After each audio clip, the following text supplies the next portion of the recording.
How's it going, everybody? Welcome back to Minus the Gym.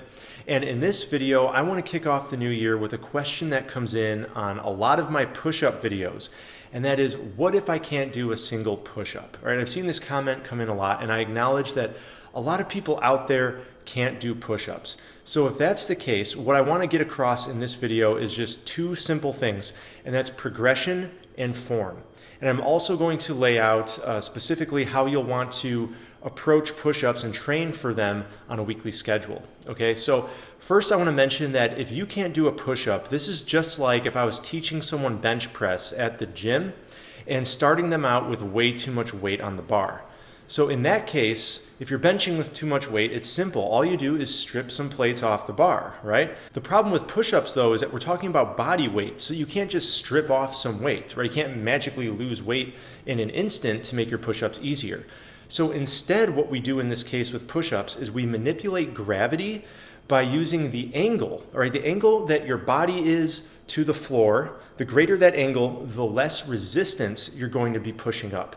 So we take advantage of that and we use progressions. So what I recommend for anyone who is progressing to their first push-up is you want to start with wall push-ups. This means you're standing in front of a wall and your body is going to be roughly 90 degrees to the floor.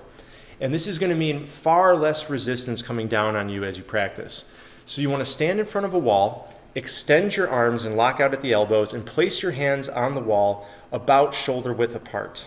Lean your weight forward into the wall and make sure that you're tightening the core, kind of like you're sucking it in to put on a tight pair of jeans, and you feel some tension in the legs. And then bend at the elbows, slowly lowering your face towards the wall, and then press into the wall to push off. And that's one rep. You're going to repeat that for reps. Now, what's important here is that you make sure you're using the right muscles. You want to feel that pushing coming primarily from the chest, but you should also feel it eventually in the anterior deltoids, which is the front of your shoulder, and the triceps on the back of the arms. Try to maintain that tension in the core and legs as well throughout the push-ups, so you're maintaining a nice straight body line. Okay, and what you want to do is just work on feeling your shoulder blades kind of gliding along the rib cage. As you lower towards the wall, you want to feel retraction, which means your shoulder blades will come together. And as you press away from the wall, you want to feel protraction, meaning your shoulder blades will glide apart. Now, people always want to know numbers. How many reps should I aim for? Well, with this wall push-ups progression, I recommend going kind of high, like 20 or more, even as high as 30 or more reps, all right? And once you get to that point, then you're ready to start progressing. So the next progression would be incline push-ups using a high surface, maybe like kitchen countertops, for example. Those are pretty high, like a breakfast bar kind of height. You know, maybe something around chest height or a little lower so that you're on an incline. Now you have more resistance, but you're going to do the same thing. Nice tight core, tight glutes and thighs, keep that straight body line, and you're going to push off. You're going to press from the chest. You want to feel it also in the anterior delts and the triceps, and feel those shoulder blades gliding along the rib cage. Now, with the incline push-ups, you don't have to go as high as 20 to 30 reps. In fact, I personally have found that once you're able to do 8 clean reps or more, it could be 8, 10, 12, 15, whatever you want to choose for a target, but usually when a person's at 8 or more reps, they're ready to try the next progression. And the way you progress your push-ups is you just keep finding lower, sturdy platforms in your home or wherever you train that you can use for getting lower and lower to the floor. This might mean your kitchen table, a coffee table, even a fireplace mantle. I use my fireplace mantle all the time. You'll probably spend multiple workouts, even multiple weeks at each progression. But as they get easier, make sure you lower yourself more and more to different sturdy platforms until you're doing these low incline push-ups not far off the floor. Your hands are maybe just a foot or less off the floor. Now, oftentimes I've seen it where some people, they'll go from low incline push-ups to flat on the floor, and they try their first push-up, but it's still a little too hard. They can't quite do it with good form. So in that case, a good intermediate step between low incline push-ups and legit push-ups on the floor is kneeling push-ups. Doing push-ups on your knees, that's usually there as a good progression to bridge that gap from low incline to standard push-ups. So make sure you keep that in mind when you get to that point.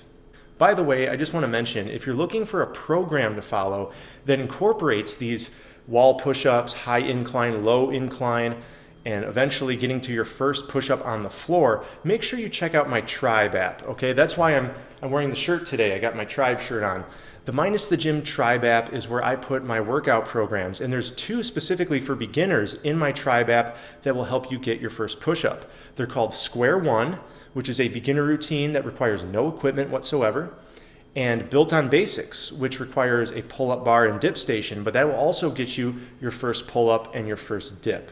So if you're interested in following along with me rep by rep right on your phone, so I can tell you exactly what you need to do, make sure you click that link down below in the description box where you can download and try out my Tribe app. So as you can see, using these progressions to gradually decrease the angle of your body slowly over many workouts and many weeks, even months, getting closer to the floor, it's the same as starting with only a bar with bench press and gradually, very slowly adding weight as you build strength. Also keep in mind, I talked about form. All right, you want to keep your body nice and tight core, tight glutes and legs, keep that body line, push from the chest, shoulders, and triceps, feel your shoulder blades gliding along the rib cage, and also it's good to not flare out your elbows too much. In fact, I recommend keeping your elbows around 45 degrees from your body, maybe 60 at most. All right, but the closer they are to your body, then the better that is for your shoulders, and the more you're going to be using your triceps as well to really build strength in your arms. Now, a few more quick tips. I highly recommend working on your straight arm plank as you are working on your push-up journey, because the straight arm plank, when you're basically holding a plank with straight arms locked out, that's just the top position of a push-up. And another tip is when you're working on the progressions, whether against the wall or in an incline form, if you pause at the bottom, meaning when your arms are bent and your chest is near the surface that you're pressing from, if you pause there and you push up, you're going to be building some strength in that bottom position. And that way, when you're working on planks and doing those pauses on your journey, when you finally get to standard push-ups on the floor, you'll already be strong in all parts of the push-ups, meaning you'll be strong in the top position, the bottom position, and in the middle, for the isotonic movements of performing the reps throughout the full range of motion. So if you're wondering what a decent program or schedule would be for working on your push-ups, I would recommend starting with this, just 3 days a week, say Monday, Wednesday, Friday, for example, but it could be any 3 non-consecutive days. Just do 3 sets of your current push-up progression and also throw in 1 max straight arm plank hold. And that's it. You can add more to that. You can work your whole body, do a full body workout, of course, but that's all I would recommend doing for your push-ups. And if you find that your pushing muscles are sore, let's say you work out your push-ups on Monday and come Wednesday you're still pretty sore, you don't want to work out sore muscles. So skip the push-ups on Wednesday and just do Monday, Friday that week. And another common question I get is what if I progress to the next progression and I can only do 1 rep or 2 reps? And the answer is that's perfectly fine. When you're maxing out at 1 or 2 grueling reps, that means you're just focusing completely on strength. And there's nothing wrong with that. You want to build strength. So what's important is if you do that, you let yourself fully recover. That might mean skipping your push-ups in the next workout, depending on how you feel. But you want to concentrate on building up those reps. So if you can only do 1 or 2 now, then the next time, hopefully you'll get 3. And then the next time after that, hopefully 4. And so on, so you're building strength. Lastly, I want to mention that it's always a good idea to try to, keep lean and to lose extra body weight. I'm not saying you have to be shredded and have a 6-pack. That's absolutely not necessary to do push-ups.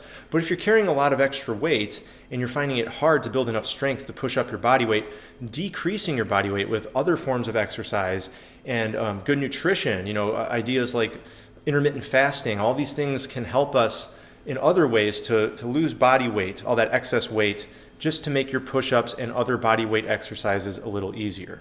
All right, everybody. So for those of you who can't do your first push-up yet, hopefully everything I explained in this video makes sense, because I guarantee it works. All right, I've trained many people to get their first push-up, and this works because you gradually build up the strength. Just use those progressions, starting with the wall and then doing lower and lower inclines. There's no correct number of inclines, just however many you want to use throughout your progression down to the floor. Also, it helps to use straight arm planks and make sure the whole time you're concentrating on that good form. All right. Thank you so much for watching, and don't forget to give that subscribe button a little bit of love if you want to stay in touch and you want to learn more from me. And I'll see you in the next video. Talk to you then.